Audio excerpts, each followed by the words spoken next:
அன்பு நண்பர்களே, அனைவருக்கும் அன்னை சமையல் உமாவின் அன்பான வணக்கங்கள். இன்றைக்கி அன்னை சமையலில் பார்க்க போகிறது வாழைப்பூ பொரியல். ரொம்ப நல்லா இருக்குங்க. வெறும் சாதத்துலேயும் நீங்கள் போட்டு சாப்பிட்லாம், அவ்வளோ ரொம்ப நல்லாயிருக்கும். வாங்க வாழைப்பூ பொரியல் எப்படி செய்கிறதுன்னு பார்க்கலாம். வாழைப்பூல இந்த இருக்கு இல்லையா, இதையும் எடுத்துருங்க. மோரில் போட்டு வச்சிட்டிங்கன்னா கருக்காமலே இருக்குங்க. இப்போ 2 டேபிள் ஸ்பூன் கடலைப்பருப்பு, 1 காஞ்ச மிளகாவை 1 மணி நேரம் ஊற வச்சு எடுத்து வச்சுருக்கேங்க.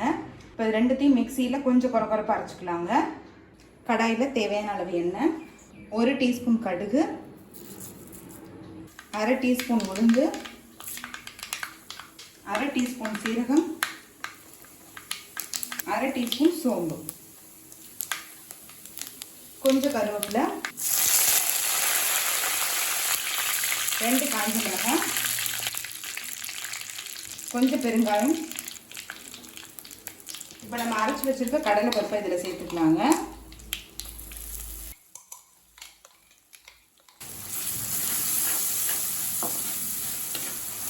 கடலை பருப்பு சேர்க்கறதுனால நல்ல உசிலி டேஸ்ட் நமக்கு கிடைக்குங்க.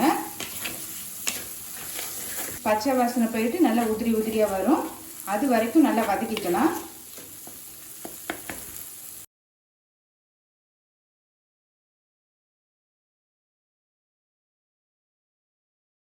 இப்போ கடலை பருப்பை நல்லா பச்சை வாசனை போக வதக்கியாச்சுங்க. பாருங்கள், நல்லா உதிரி ஆகிடுச்சு. ஒரு 5 நிமிஷம் நல்லா வதக்கிட்டே இருந்தீங்கன்னா போதுங்க. நல்லா பச்சை வாசனை போக இது மாதிரி ஆகிடும். அடுத்தது ஒரு வெங்காயத்தை சேர்த்துக்கலாம்.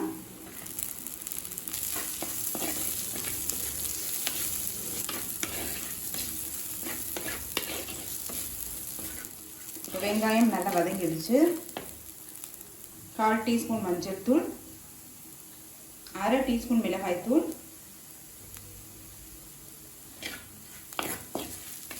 1 நிமிஷம் வரைக்கும் நல்லா வதக்கிக்கலாங்க.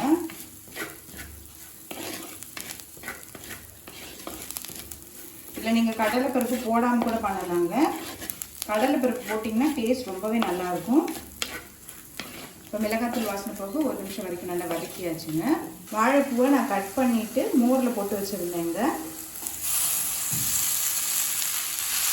தேவையான அளவு உப்பு,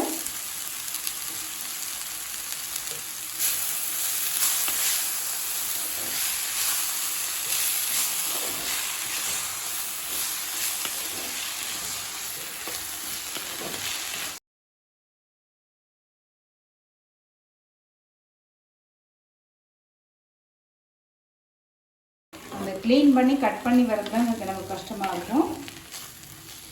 மற்றபடி ரொம்ப ஈஸியாக இருக்கும் வாழைப்பூ செய்கிறதுக்கு. இது கூடவே லேசாக தண்ணி தெளிச்சுக்கலாம். இப்போ இது மூடி போட்டு நல்லா வேகிற வரைக்கும் வெயிட் பண்ணலாங்க. ஒரு 5 நிமிஷம் கழிச்சு பாருங்கள், நல்லாவே வெந்துருச்சு. ரொம்ப நேரம் வேக வச்சிங்கன்னா வாழைப்பூவை கசந்து போயிடுங்க. அடுத்தது 2 டேபிள் ஸ்பூன் தேங்காய் தூள் சேர்த்துக்கலாம்.